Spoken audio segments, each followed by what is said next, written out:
we're very aware of transportation needs in the city and road needs. This is showing that we're planning those ahead. We're trying to bring in funding. We're working towards making our lives better out here with transportation and all of that. But that goes into a plan where regionally we're fight for funding from all sources and doing what we can.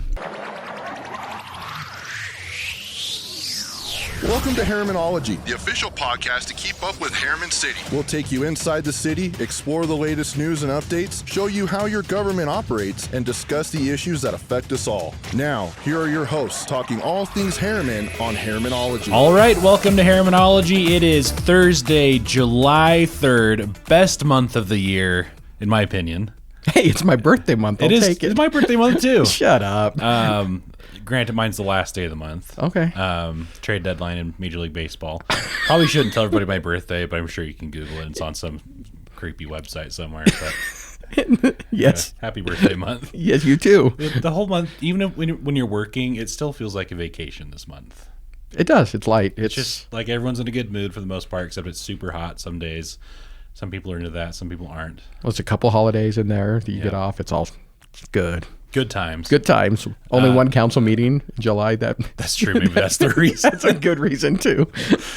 I'm John LaFollette, Communications Manager for Herriman City, joined today by Mayor Palmer. How are you? Good to be here. Last day of work for the week since tomorrow's a holiday. By the way, I don't know if anybody else feels this. Having Independence Day on Friday is really throwing me for a loop.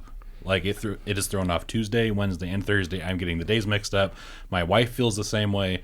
I don't know if we're just weird, but it's really thrown me for a loop. It hardly ever feels this. Yeah, you're right, because I don't care how late we're up tomorrow night. Usually you have to worry about maybe work the next day or whatever. Right. So it's nice rolling into a weekend. I do have a 7:20 tea time on Saturday morning.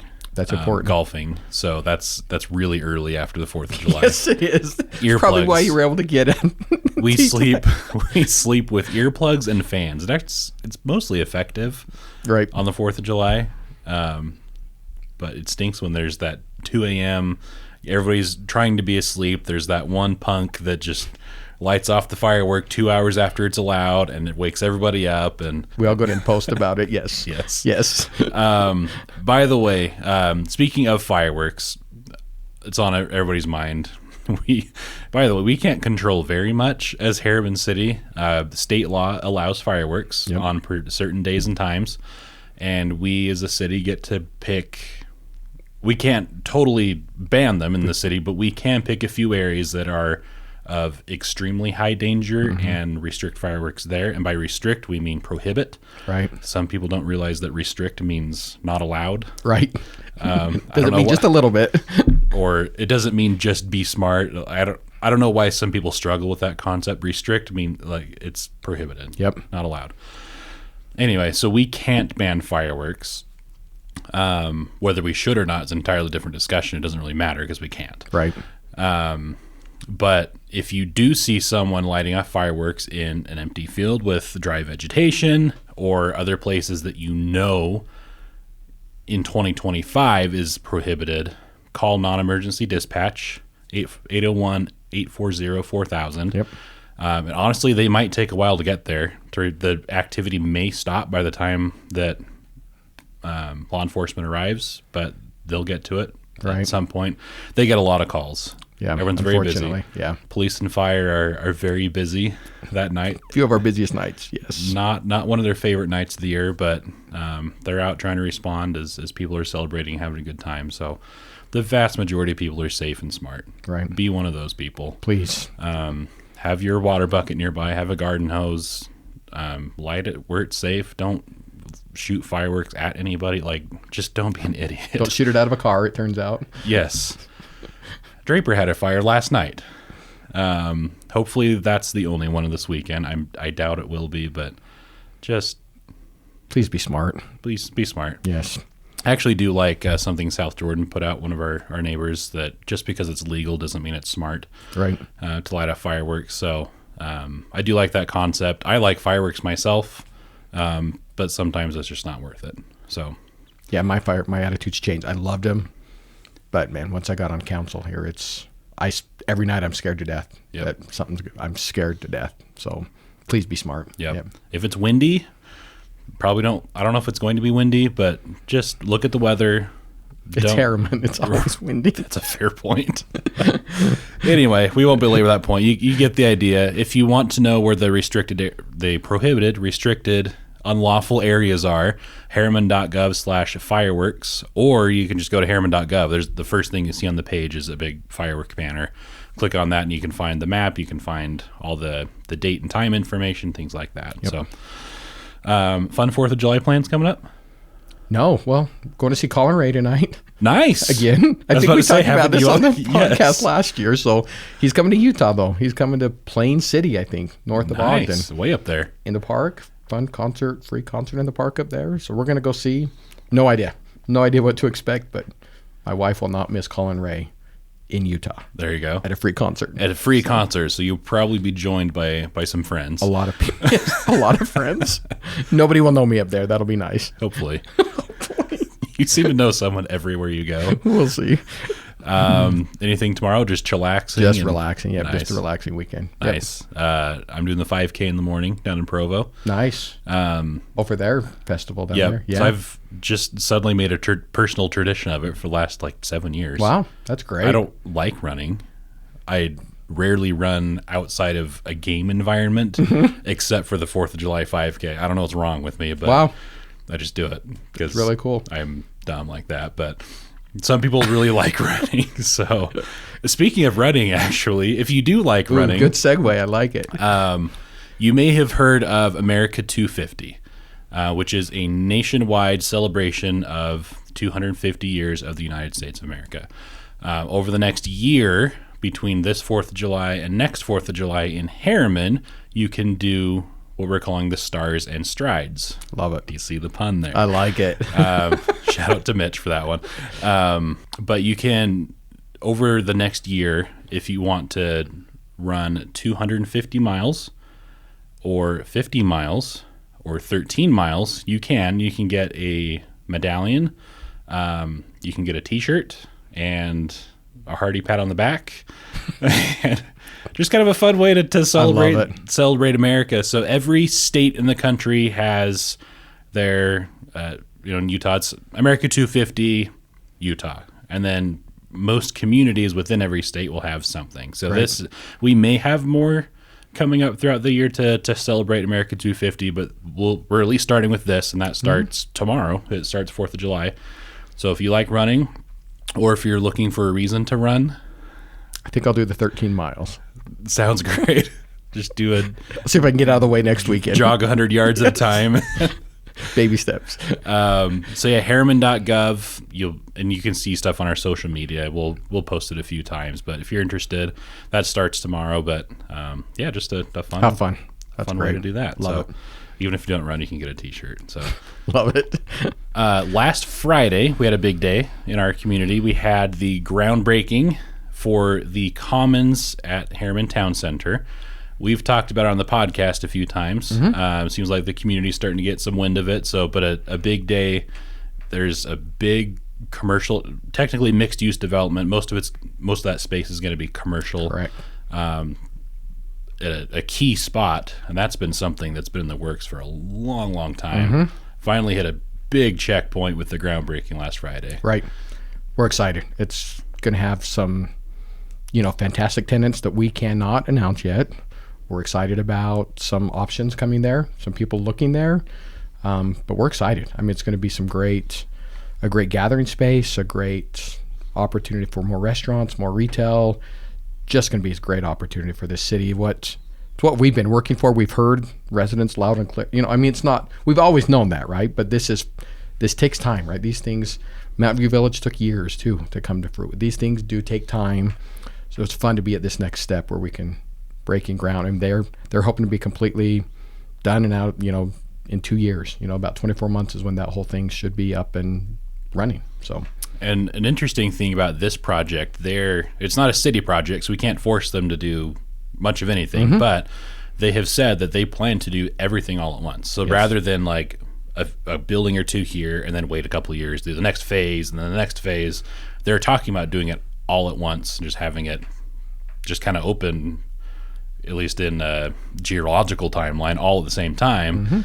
And I I'm excited for that personally, just to have all of it there and all of it open at the same time. Instead of the piecemeal stuff, it's going to be great. So exciting. Probably we've got a lot of great stuff happening, but this is really big deal. Yeah. So if you're not familiar with that, it is just off 134th South, just west of Mountain View Corridor, kind of by the emergency center, by the CVS, Walmart. Yeah, behind CVS there. Yep. So you'll see work there.